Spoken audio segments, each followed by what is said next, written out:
大家好，天文台宣布下晝5點20分直接發出3號強風信號，取代現時生效緊嘅強烈季候風信號。其實而家有兩股主要嘅力量影響緊我哋香港嘅天氣。第一股力量係熱帶氣旋風神，根據天文台晚深夜嘅數據，風神已經進入咗香港東南面大概800公里嘅範圍之內。佢正以每小時約26公里嘅速度向西北方向移動，逐漸逼近廣東沿岸。而第二股力量就係一股非常強勁嘅東北季候風。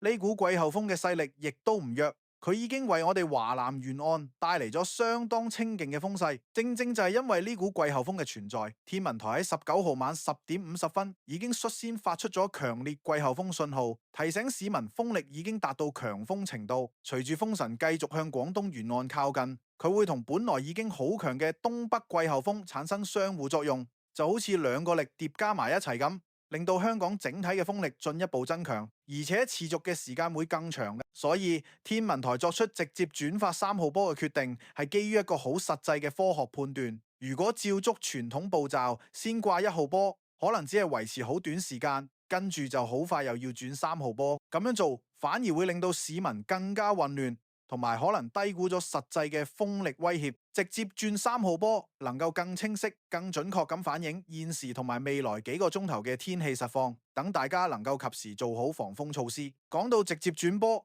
可能好多朋友都會覺得好新奇，甚至以為係破天荒第一次。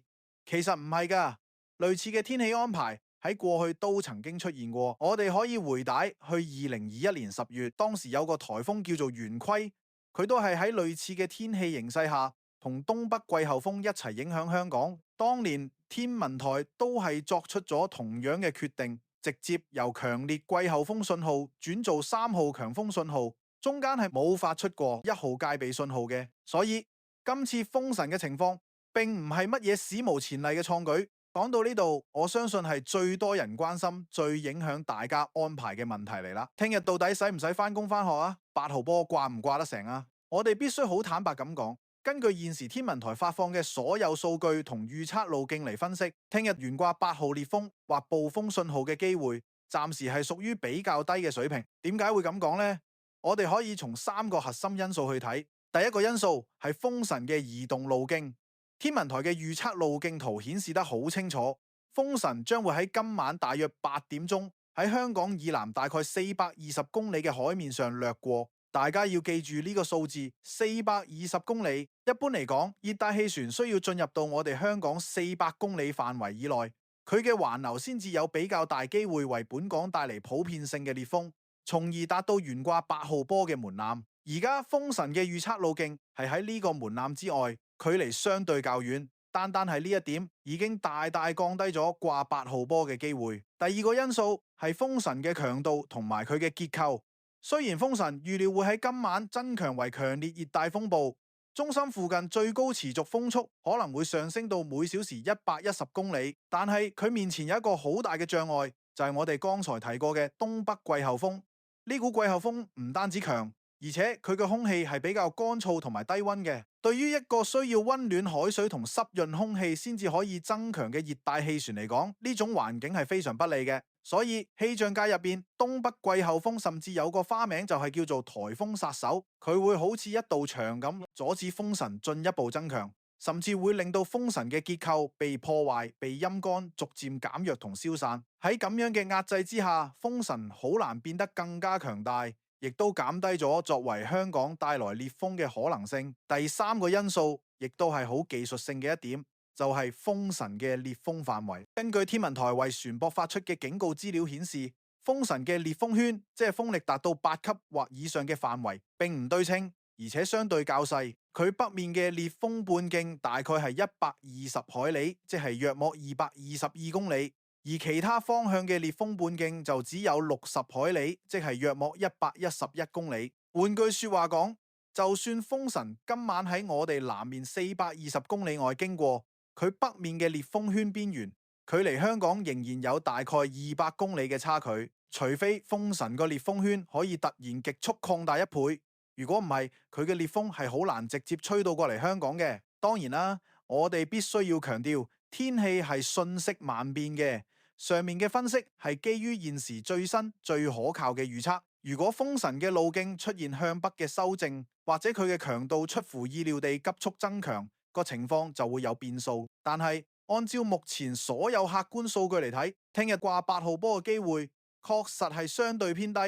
大家聽日起身第一時間都係要留意住天文台嘅最新公佈，睇下有冇突發嘅變化。除咗風，呢幾日咧天氣都會不穩。第一係氣溫會顯著下降，隨住東北季候風嘅影響加深，加上有雨，氣溫會一路下跌。預計星期2到星期4，市區最低氣溫會下降到19度左右。至於新界內陸同埋地勢比較高嘅地區，溫度更加會再低2-3度，得返16、17度左右。星期2同埋星期3嘅初時會多雲有雨，雨勢有時會比較為頻密。未來幾日，南海北部嘅風浪會相當大。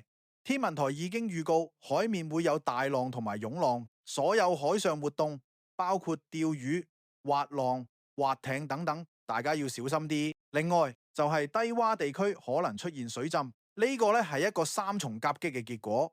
第一咧係天文大潮，即係海水本身已經係每月裏面最高嘅時期。第二咧係東北季候風，佢會將海水推向岸邊。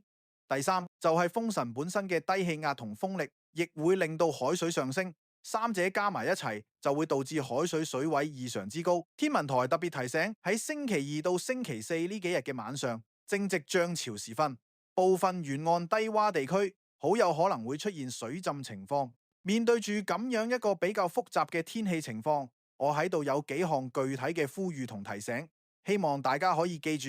第一，雖然8號波機會低，但係絕對唔等於零風險，大家千祈唔好因為冇8號波就鬆懈咗防風措施，特別係喺高地當風嘅地方或者係離岸嘅朋友，一定要穩固好屋企嘅門窗同埋放喺室外嘅物件，例如花盆、晾衫竹等等。如果聽日朝早天文台因為風力特別強而需要考慮改發8號波，佢哋通常會喺朝早5、6點左右就有初步提示，所以聽住起身，第一時間就係睇下天文台有冇最新消息。第二，關於保暖，氣溫下降，身體需要時間去適應。聽日出門嘅時候，着多件薄外套係非常明智嘅選擇。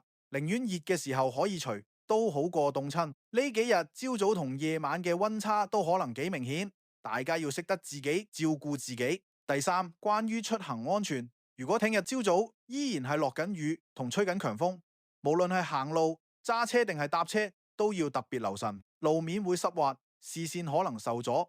風大嘅時候，揸車或者行路嘅穩定性都會受影響。